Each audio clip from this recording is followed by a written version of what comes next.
നമസ്കാരം സുഹൃത്തുക്കളെ. ഇന്നേ 2021 PSC നടത്തിയ ഡിഗ്രി പ്രിലിംസ് പരീക്ഷയുടെ ചോദ്യപേപ്പറും കണക്റ്റഡ് ഫാക്ട്സും ആണ്. അപ്പൊ ഇതിപ്പോ മൂന്നാമത്തെ ക്ലാസ് ആണ്. 14 വരെയുള്ള ക്വസ്റ്റ്യൻസ് നമ്മൾ ഓൾറെഡി 2 ക്ലാസ്സുകളിലായിട്ട് ഇട്ടിട്ടുണ്ട്. എന്തായാലും ക്ലാസ്സിലോട്ട് പോവാം. ടിപ്സ് ആൻഡ് ട്രിക്സിലേക്ക് എല്ലാവരെയും വെൽക്കം ചെയ്യുവാണ്. എൻ്റെ പേര് അശ്വതി. സബ്സ്ക്രൈബ് ചെയ്യാത്തവരുണ്ടെങ്കിൽ സബ്സ്ക്രൈബ് ചെയ്തൊന്ന് സപ്പോർട്ട് ചെയ്തേക്കണേ.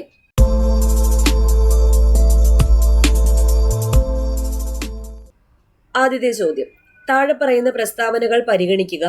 ഇതില് ശരിയായത് ഏതൊക്കെയാ? ആദ്യത്തെ പ്രസ്താവന, തീവ്രമായ ഭൂകമ്പ പ്രവർത്തനം ലിത്വോസ്ഫിറിക് പ്ലേറ്റ് അതിരുകളിൽ സംഭവിക്കുന്നു. തീവ്രമായ ഭൂകമ്പ പ്രവർത്തനം ലിത്വോസ്ഫിറിക് പ്ലേറ്റ് അതിരുകളിൽ സംഭവിക്കുന്നു. ശരിയാണ്.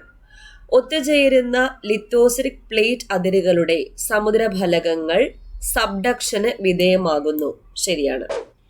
ഈ ലിത്തോസ്ഫിയർ എന്ന് വെച്ചാൽ എന്തുവാ? ഏത് ഭാഗമാ? ഭൂവൽക്കവും മാൻഡിലിന്റെ മുകളിലത്തെ ഭാഗവും ചേർന്ന് വരുന്ന ഭാഗമാണ് ലിത്തോസ്ഫിയർ. ഏകദേശം 100 കിലോമീറ്റർ ആണ് ഇതിന്റെ കനം.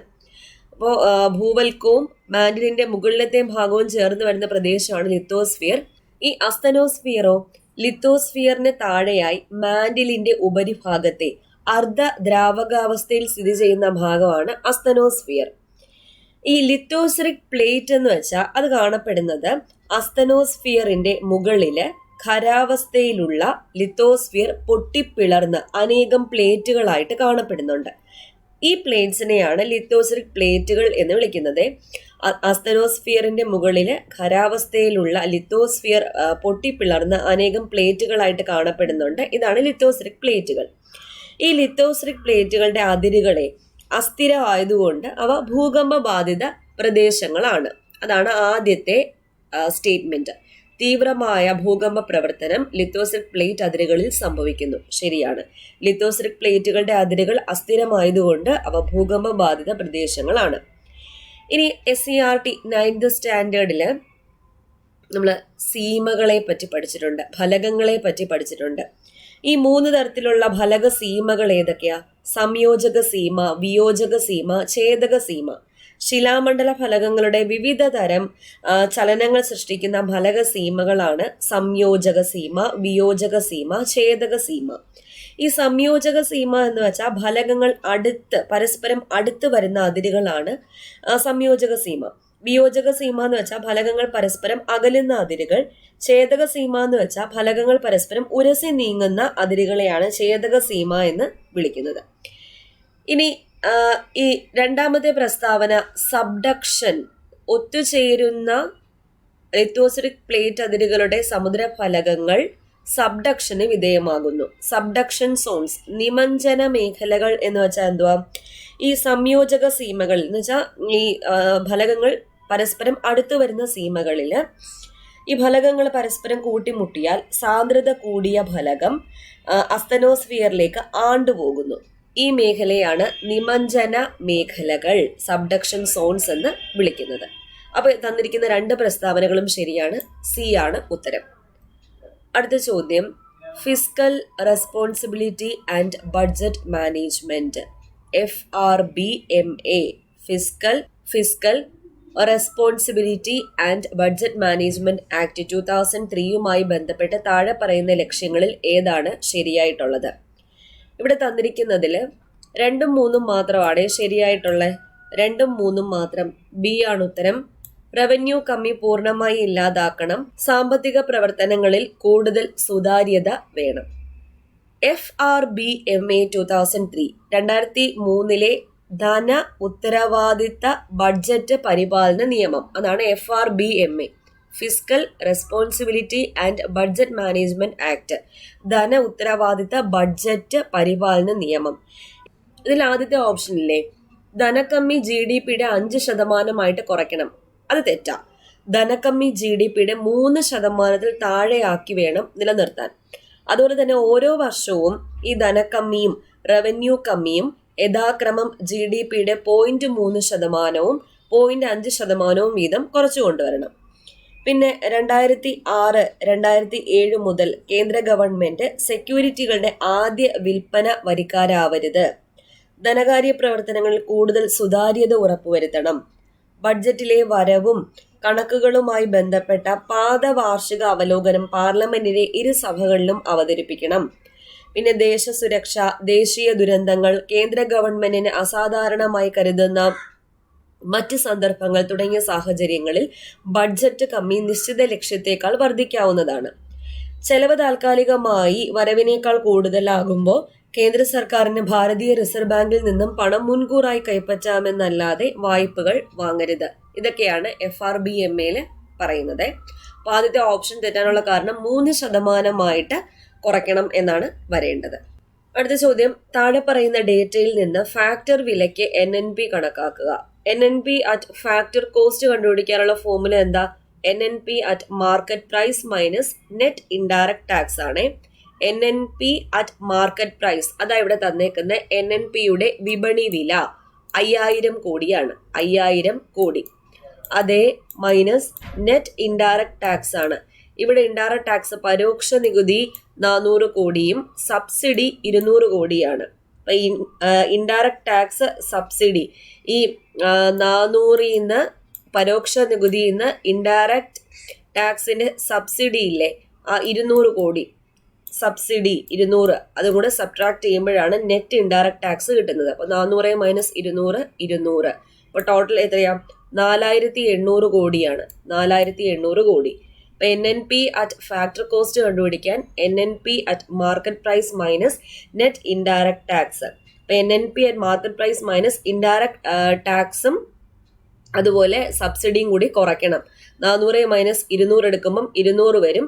അതാണ് നെറ്റ് ഇൻഡയറക്ട് ടാക്സ് എന്ന് പറയുന്നത്. അത് 5000 നിന്ന് സബ്ട്രാക്ട് ചെയ്യുക. 4800 കോടിയാണ് NNP at factor cost. Credit നിയന്ത്രിക്കാൻ റിസർവ് ബാങ്ക് ഓഫ് ഇന്ത്യ ഉപയോഗിക്കുന്ന ഉപകരണങ്ങൾ താഴെ പറയുന്നവയിൽ ഏതൊക്കെയാ? ഇവിടെ തന്നിരിക്കുന്നത് എല്ലാം ശരിയാണ്. ബാങ്ക് നിരക്ക്, വേരിയബിൾ റിസർവ് ആവശ്യങ്ങൾ CRR SLR, തുറന്ന വിപണി പദ്ധതികൾ, ഇത് മൂന്നും RBI യൂസ് ചെയ്യുന്നതാണ്. ഈ SLR എന്ന് വെച്ചാൽ എന്താ? SLR എന്ന് വെച്ചാൽ സ്റ്റാറ്റ്യൂട്ടറി ലിക്വിഡിറ്റി റേഷ്യോ. ബാങ്കുകളെ മൂലധനത്തിന്റെ ഒരു ഭാഗം സർക്കാർ ബോണ്ടുകൾ അല്ലെങ്കിൽ ഗോൾഡ് എന്ന രീതിയിൽ സൂക്ഷിക്കുന്നതിനെയാണ് SLR എന്ന് പറയുന്നത്. ബാങ്കുകള് മൂലധനത്തിന്റെ ഒരു ഭാഗം സർക്കാർ ബോണ്ടുകൾ അല്ലെങ്കിൽ ഗോൾഡ് ഈ രീതിയിലൊക്കെ സൂക്ഷിക്കുന്നതാണ് സ്റ്റാറ്റ്യൂട്ടറി ലിക്വിഡിറ്റി റേഷ്യോ. അടുത്ത ചോദ്യം, ഇന്ത്യയുടെ ചില പഞ്ചവത്സര പദ്ധതികളുടെ പ്രധാന ലക്ഷ്യങ്ങൾ താഴെ കൊടുത്തിരിക്കുന്നു. അവയുടെ ആരോഹണ ക്രമം, കാലക്രമ പട്ടിക ഏതാണ്? ഉത്തരം B ആണ്. കാർഷിക വികസനം. ആദ്യത്തേത് കാർഷിക വികസനം, രണ്ടാമത്തേത് ദ്രുതഗതിയിലെ വ്യവസായവൽക്കരണം, പിന്നെ ദാരിദ്ര്യ നിർമ്മാർജ്ജനം, സമഗ്ര വളർച്ച. കാർഷിക വികസനം ഒന്നാം പഞ്ചവത്സര പദ്ധതിയുടെ ലക്ഷ്യമായിരുന്നു. ഒന്നാം പഞ്ചവത്സര പദ്ധതി കാലഘട്ടം 1951-56. ലക്ഷ്യം കാർഷിക മേഖലയുടെ സമഗ്ര വികസനമാണ്. ദ്രുതഗതിയിലെ വ്യവസായവൽക്കരണം രണ്ടാം പഞ്ചവത്സര പദ്ധതിയുടെ ലക്ഷ്യമാണ്. രണ്ടാം പഞ്ചവത്സര പദ്ധതിയുടെ കാലഘട്ടം 1956-61. അടുത്തത് ദാരിദ്ര്യ നിർമ്മാർജ്ജനമാണ്. ദാരിദ്ര്യ നിർമ്മാർജ്ജനം അഞ്ചാം പഞ്ചവത്സര പദ്ധതിയുടെ ലക്ഷ്യമാണ്. 1974-79. പിന്നെ സമഗ്ര വളർച്ച, സമഗ്ര വികസനം ഒക്കെ വരുന്നത് 11ാം പഞ്ചവത്സര പദ്ധതിയാണ്. 2007-2012. മുഴുവൻ ജനവിഭാഗങ്ങളുടെയും സമഗ്ര വികസനം ഏതാ? 11ാം പഞ്ചവത്സര പദ്ധതി. 12ാം പഞ്ചവത്സര പദ്ധതി 2012-2017 സുസ്ഥിര വികസനമായിരുന്നു ലക്ഷ്യം. സുസ്ഥിര വികസനം. അടുത്ത ചോദ്യം, 2020 സാമ്പത്തിക ശാസ്ത്രത്തിലെ നൊബൈൽ പുരസ്കാരത്തിന് പോൾ R. മിൽഗ്രാമും റോബർട്ട് B. വിൽസണും അർഹരായത് അവരുടെ ഏത് സംഭാവനയ്ക്ക് ആണ്? ഓപ്ഷൻ തിയറിയാണ്. ലേല സിദ്ധാന്തം. ലേല സിദ്ധാന്തത്തിന്റെ പുനർനിർമ്മിതിക്കും പുതിയ ലേല ഫോർമാറ്റിന്റെ കണ്ടുപിടുത്തത്തിനുമാണ് പോൾ R. മിൽഗ്രാമിനും റോബർട്ട് B. വിൽസണും സാമ്പത്തിക ശാസ്ത്രത്തിനുള്ള നൊബേൽ പുരസ്കാരത്തിന് അർഹരായത്. ഈ പോൾ R. മിൽഗ്രാമിന്റെ പ്രധാനപ്പെട്ട ഒരു കൃതിയില്ലേ, putting option theory to work. Option തിയറിയാണ് ലേല സിദ്ധാന്തം. പുട്ടിംഗ് ഓപ്ഷൻ തിയറി ടു വർക്ക് എന്നത് പോൾ R. മിൽഗ്രാമിന്റെ ഒരു കൃതിയാണ്. പിന്നെ ഇദ്ദേഹത്തിന്റെ മറ്റൊരു കൃതിയാണ് ഡിസ്കവറിംഗ് പ്രൈസസ്. Robert B. വിൽസന്റെ ഒരു കൃതിയാ നോൺ ലീനിയർ പ്രൈസിംഗ് എന്നത് റോബർട്ട് B. വിൽസന്റെ കൃതിയാണ്. 2020 സാമ്പത്തിക ശാസ്ത്ര നൊബേൽ പുരസ്കാര ജേതാക്കളാണ് ഇവര്. 2021 സാമ്പത്തിക ശാസ്ത്ര നൊബേലിന് അർഹരായവരാരൊക്കെയാ? ജോഷ്വ ആംഗ്രസ്റ്റ്, ഹിദോ ഇംബെൻസ്, ഡേവിഡ് കൗഡ്, ഹിദോ ഇംബെൻസ്, ജോഷ്വ ആംഗ്രസ്റ്റ് എന്നിവരാണ്. അടുത്ത ചോദ്യം, തെരഞ്ഞെടുപ്പ് ഫോട്ടോ തിരിച്ചറിയൽ കാർഡിന്റെ പോർട്ടബിൾ ഡോക്യുമെന്റ് ഫോർമാറ്റ് പതിപ്പ് ഏതാണ്? E EPIC. സ്മോൾ ഇ ആവേണ്ടത്. ഇ എപ്പിക് ആണ് തെരഞ്ഞെടുപ്പ് ഫോട്ടോ തിരിച്ചറിയൽ കാർഡിന്റെ പോർട്ടബിൾ ഡോക്യുമെന്റ് ഫോർമാറ്റ്. ഈ എപ്പിക്കില്ലേ, എഡിറ്റ് ചെയ്യാൻ പറ്റത്തില്ല. എഡിറ്റ് ചെയ്യാനാകാത്തതും സുരക്ഷിതവുമായ PDF പതിപ്പാണ് ഈ എപ്പിക് കാർഡ്. ഈ ഡിജിറ്റൽ ഇന്ത്യയുടെ ഭാഗമായിട്ടേ രാജ്യത്ത് വോട്ടർ ID കാർഡ് ഡിജിറ്റലാക്കി. ഇത് ഇലക്ട്രൽ ഫോട്ടോ ഐഡന്റിറ്റി കാർഡ് എന്നാണ് അറിയപ്പെടുന്നത്. ഇലക്ട്രൽ ഫോട്ടോ ഐഡന്റിറ്റി കാർഡ് എന്നാണ് അറിയപ്പെടുന്നത്. അതാണ് ഈ എപ്പിക്. ഡിജിറ്റൽ ഇന്ത്യയുടെ ഭാഗമായിട്ട് രാജ്യത്ത് വോട്ടർ ID കാർഡ് ഡിജിറ്റലാക്കി. അതാണ് ഈ എപ്പിക്. ഇനി ഉമാങ് എന്ന് പറയുന്ന ഒരു ആപ്ലിക്കേഷൻ ഉണ്ട്. UMANG, UMANG. ഉമാങ്ങിന്റെ full form unified mobile application for new generation governance. ഇതില്ലേ, ഇത് ഡിജിറ്റൽ ഇന്ത്യ മിഷന്റെ ഭാഗമായിട്ട് 2017 നവംബറിൽ ഇലക്ട്രോണിക്സ് ആൻഡ് ഇൻഫർമേഷൻ ടെക്നോളജി മന്ത്രാലയം പുറത്തിറക്കിയ ഒരു ആപ്ലിക്കേഷനാണ് ഉമാങ് എന്നത്. അടുത്ത ചോദ്യം, ഇലക്ട്രൽ ബോണ്ടുകൾ ഇഷ്യൂ ചെയ്യുന്നതിനും എൻകാഷ് ചെയ്യുന്നതിനും അംഗീകാരമുള്ള ഇന്ത്യയുടെ ബാങ്ക് ഏതാ? സ്റ്റേറ്റ് ബാങ്ക് ഓഫ് ഇന്ത്യയാണ് ഇലക്ട്രൽ ബോണ്ടുകൾ ഇഷ്യൂ ചെയ്യുന്നതിനും എൻകാഷ് ചെയ്യുന്നതിനും അംഗീകാരമുള്ള ഇന്ത്യയുടെ ബാങ്കാണ് സ്റ്റേറ്റ് ബാങ്ക് ഓഫ് ഇന്ത്യ. ഇന്ത്യയിലെ ഏറ്റവും വലിയ പൊതുമേഖലാ വാണിജ്യ ബാങ്കാണ് സ്റ്റേറ്റ് ബാങ്ക് ഓഫ് ഇന്ത്യ. SBIയുടെ ആസ്ഥാനം എവിടെയാ? മുംബൈ ആണ് ആസ്ഥാനം. ഈ ഇലക്ട്രിക് വാഹനങ്ങൾ വാങ്ങുവാനേ ഇന്ത്യയിൽ ആദ്യമായിട്ട് ഗ്രീൻ കാർ ലോൺ ആരംഭിച്ച ബാങ്കാണ് ഏത്?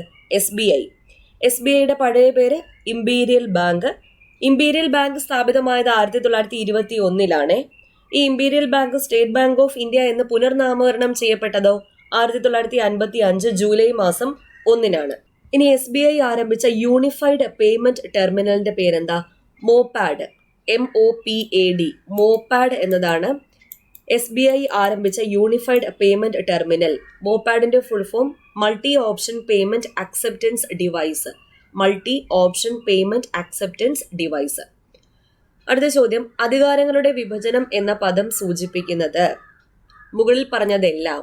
ഒരു വ്യക്തി ഗവൺമെന്റിന്റെ ഒന്നിലധികം കാര്യങ്ങളുടെ ഭാഗമാകരുത്. ഗവൺമെന്റിന്റെ ഒരു കാര്യം അല്ലെങ്കിൽ ഭാഗം മറ്റു ഭാഗങ്ങളുടെ പ്രവർത്തനങ്ങളിൽ ഇടപെടുകയോ നിയന്ത്രിക്കുകയോ ചെയ്യരുത്. ഗവൺമെന്റിന്റെ ഒരു ഭാഗം മറ്റൊരു ഭാഗത്തിന്റെ പ്രവർത്തന വ്യവഹാരം ചെയ്യരുത്. ഇത് മൂന്നും കറക്റ്റാണ് അധികാരങ്ങളുടെ വിഭജനം കൊണ്ട് സൂചിപ്പിക്കുന്നത്. ഇനി പൊതുഭരണം എന്നതുകൊണ്ട് ഉദ്ദേശിക്കുന്നത് എന്താ?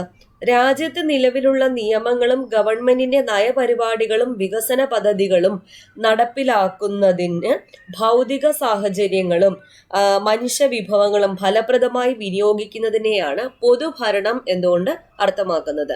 പിന്നെ SCRTയിൽ ഒരു കോട്ടില്ലേ, പൊതുഭരണം എന്നാൽ ഗവൺമെന്റ് ഭരണത്തെ സംബന്ധിക്കുന്നതാണ് എന്ന് പറഞ്ഞതാരാ? എൻ ഗ്ലാഡൻ ആണ് പൊതുഭരണം എന്നാൽ ഗവൺമെന്റ് ഭരണത്തെ സംബന്ധിക്കുന്നതാണ് എന്ന് പറഞ്ഞത്. പൊതുഭരണത്തിന്റെ പിതാവ് എന്ന് വിശേഷിപ്പിക്കുന്നത് ആരെയാ? വുഡ്രോ വിൽസനെ. പൊതുഭരണത്തിന്റെ പ്രാധാന്യം എന്തൊക്കെയാ? ഗവൺമെന്റ് നയങ്ങൾ രൂപപ്പെടുത്തുന്നു, ജനക്ഷേമം ഉറപ്പാക്കുന്നു, സാധനങ്ങളും സേവനങ്ങളും ലഭ്യമാക്കുന്നു, ജനകീയ പ്രശ്നങ്ങൾക്ക് പരിഹാരം കാണുന്നു. അടുത്ത ചോദ്യം, ഇന്ത്യൻ ഭരണഘടനയുടെ ഡാഷ് അധികാര സ്രോതസ് ഇന്ത്യൻ ജനങ്ങളാണെന്ന് സൂചിപ്പിക്കുന്നു. ആമുഖം. ഇന്ത്യൻ ഭരണഘടനയുടെ ആമുഖത്തില് ഉള്ള ഏക തീയതി, അതിൽ ഉൾപ്പെടുത്തിയിരിക്കുന്ന ഏക തീയതി ഏതാ? 1949 നവംബർ മാസം 26 ഇന്ത്യൻ ഭരണഘടനയുടെ ആമുഖത്തിൽ ഉൾപ്പെടുത്തിയിരിക്കുന്ന ഒരേ ഒരു തീയതി. ഇനി ഭരണഘടനയുടെ ആമുഖത്തിൽ സൂചിപ്പിച്ചിട്ടുള്ള ലക്ഷ്യങ്ങൾ എന്തൊക്കെയാ? അടിസ്ഥാന ലക്ഷ്യം പരമാധികാരം, സ്ഥിതി സമത്വം, മതേതരത്വം, ജനാധിപത്യ റിപ്പബ്ലിക് എന്നാണ്. പരമാധികാര, സ്ഥിതി സമത്വ, മതേതര, ജനാധിപത്യ റിപ്പബ്ലിക്. ഇതിൽ പരമാധികാരം എന്നുകൊണ്ട് ഉദ്ദേശിക്കുന്നത് എന്താ? ബാഹ്യവും ആഭ്യന്തരവുമായ കാര്യങ്ങളിൽ തീരുമാനമെടുക്കുന്നതിന് രാഷ്ട്രത്തിനുള്ള അധികാരമാണ് പരമാധികാരം. സ്ഥിതി സമത്വം, സാമൂഹ്യ സാമ്പത്തിക രാഷ്ട്രീയ അസമത്വങ്ങൾ കുറച്ച് സാമൂഹ്യ നീതി ഉറപ്പാക്കുക. മതേതരത്വം എന്നാൽ എന്താണ്? ഇഷ്ടമുള്ള മതത്തിന് വിശ്വസിക്കുന്നതിനും പ്രചരിപ്പിക്കുന്നതിനും പൗരന്മാർക്കുള്ള അവകാശം. രാഷ്ട്രം ഒരു മതത്തോടും വിവേചനം കാണിക്കില്ല. രാഷ്ട്രത്തിന് ഔദ്യോഗികമായിട്ട് മതമില്ല. ഇനി ജനാധിപത്യം, ജനങ്ങൾ തിരഞ്ഞെടുക്കുന്ന ജനപ്രതിനിധികളിലൂടെ ഭരണം നടത്തുന്നു.